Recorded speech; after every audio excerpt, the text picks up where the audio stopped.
Hi everybody, it's Rory Bentley here, like the fat, ugly Anthony Fantano. Uh, just the anti-Fantano, if you will. No views, bad teeth, bad skin, and overweight. But I don't eat meat, so that's one thing we've got in common. But anyway, enough about me. Let's talk about some heavy metal. So I haven't really done any videos for a very, very long time, since the start of the year. But let me tell you, things have been really kicking off in the metal world. And there's just been so many good releases. I'm again in a position where I'm compiling a top 20 for God knows who. And I'm leaving out absolute worldies. It's just been another quality year. 2017 has just picked up right where 2016 left off, and it's finishing really, really strong. One of the really strong finishers, and one of the big bands in metal has actually came up with the goods, and that is Trivium with The Sin and The Sentence. Uh, Trivium are a wildly inconsistent band. I don't think that's an unfair thing to say, and I'm a massive fan of Trivium, and I like most of their albums. There's something good I can say about all of their albums, but I will certainly accept the criticism that they have not always reached the standards, those high standards that they set themselves on albums like Ascendancy, like Shogun, like In Waves. The three, the holy trinity, if you like. Now, the last few albums have been very inconsistent, and it almost seems like they're confused about what direction they want to go in, and certainly a lot of the more kind of interesting technical proggy elements of the band have been filed down in recent years. Now, I'm delighted to say that Holy Trinity has a fourth member, if you like. So it's not Trinity anymore, it's a quadrilogy, or whatever the technical term is for that. And Trivium are back with their best album in absolutely years, since In Waves, really. And what's different about this from the last two? Well, just the riffs are back, the experimentation is back, the intensity is back, but at the same time, it's not a retread of those earlier albums. It's not In Waves Part Two. It's not Shogun Part Two exactly. Although Shogun is probably the most obvious reference point, but not an identical album. No, this is an album that's actually taken the lessons of the last two albums and used it to expand the sound of Trivium. So those powerful soaring vocals that you heard on the last two, where Matt's voice has improved immeasurably thanks to the singing lessons he's had and just the more serious melodic approach the band have taken in general, those are used to bolster this complex, labyrinthine, intense, fire-breathing, metallic sound. And you know what else? The screams are back. Matt is just, with that inimitable, shrill roar, absolutely tearing it up on these songs. The title track roars out the trap straight away with that amazing sort of melodic riff line that Trivium have, where it's beefy and powerful, like a steroid Iron Maiden, just coming out the trap straight away. And the first thing that strikes you is Matt's powerful vocals, and they're not sort of like the flaunty Silence in the Snow vocals. They've still got that commanding presence, that kind of old school metal approach in places, but they're delivered with rapid fire, and he sounds like Matt. He doesn't sound like Matt trying to imitate Ronnie James Dio or Bruce Dickinson, or whoever you want to name out of the metal golden gods.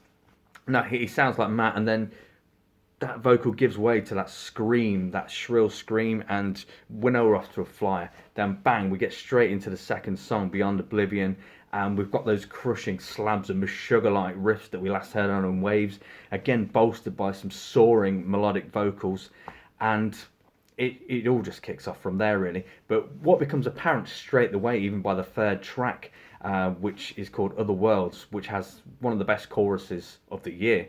What becomes apparent is we're getting all different kinds of Trivium. We're not just getting a rehash of the complex, angry Trivium. We are getting those mainstream things, aren't we, Pumpkin? Yes. We are getting that mainstream sort of soaring thing that we want from our bigger metal bands, but at the same time, we've still got the things that we loved about Trivium in the first place, the Metallica and Morbid Angel worship that made them so popular when Ascendancy came out. And it just feels so good to have them back. And even the more sort of kind of stripped down songs are the songs that bear much more of a likeness to the stuff on Vengeance Falls and Silence in the Snow. They just come off a lot better here. So the Heart from Your Hate is a 4 minute, four on the floor stomping sub Black Album kind of song, but the vocals really sell it. The riffs are punishing, the drums are powerful and strong, and they've got a swing and a smack to them, and it just comes off a lot more ballsy than the last albums. It just seems to be a lot more convincing. And then by the time we get to Betrayer, we know that Trivium are really turning the metal up. Blast beat drums, black metal influence, screaming, roaring vocals, but again, those kind of commanding heavy metal vocals that Matt's adopted, they used to make the chorus even more triumphant and epic, and epic is definitely a word for that song. There are songs that are going to tear up mosh pits from up and down all around the world, and I can't wait to actually see them on tour. There's one thing that really is the hallmark of a great album by an established band, is that's you want to hear the new songs live. Almost more than the classic songs. I can't wait to hear so many of these songs. And even when they take things down a gear and shift into a more ballad thing, like a song that I really, really love on here. Actually, there's a few, but like Endless Night. I know some people have kicked off about that because it sounds a bit more mainstream and ballady, but there's some really... it's like a better version of Dying in Your Arms from Ascendancy. There's some lovely kind of intricate but melodic guitar work in the verses that really brings it to life. I think it's got a great chorus. I really like the lyrics. I like this side of Trivium, and it's something that they've been trying to pull off since the Crusade, and it's never quite came off in so many places. I mean, World Goes Cold from the last album, it kind of came off, but this is a much more successful realisation of that sort of metal power ballad thing that they've been going for a very long time. And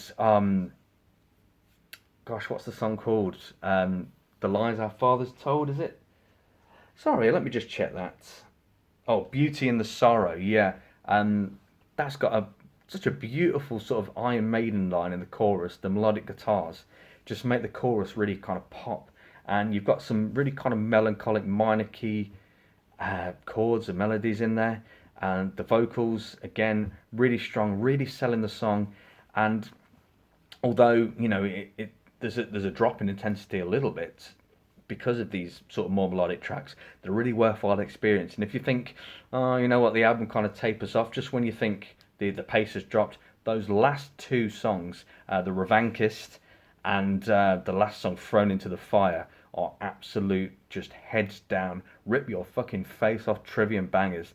I can't say enough good things about these two songs. If you love Shogun, if you love the more complicated, the more kind of death metal influence, the more sort of cynic influence Trivium, then these songs really kill it. I mean, they've just released Thrown into the Fire as the last single, which is crazy because it is absolutely disgustingly brutal. It just feels so good to have Trivium back and firing on all cylinders, and it's just a really addictive album. And I can sit here and I can bang on about how great the Pallbearer album is, how great the Code Orange album is, and stuff that I haven't even discussed on here, like the new Converge album. Absolutely mind blowing. But if your big bands aren't delivering, it doesn't put you on a platform to get those smaller bands over. And Trivium are a big band that's really, really delivered, and I'm absolutely thrilled about it. It's an absolute worldie. Really, you got to check it out. If you like Trivium, check it out. If you don't like Trivium, it's not going to do a great deal to change your mind, but I just question why you don't like Trivium. I realise there's more brutal bands and things like that, but you can't just have the same thing all the time. You've got to have these big bands that are going to have that crossover appeal, and Trivium back, firing on all cylinders, slitting throats, cutting heads off, taking names, setting fire to venues up and down the land. That's exactly what I want, and that's what 2018 is going to bring. And God, more power to them. So yeah, Trivium are back. We're loving Trivium. Pumpkin loves Trivium, don't you? Yes, I love Trivium. Yeah.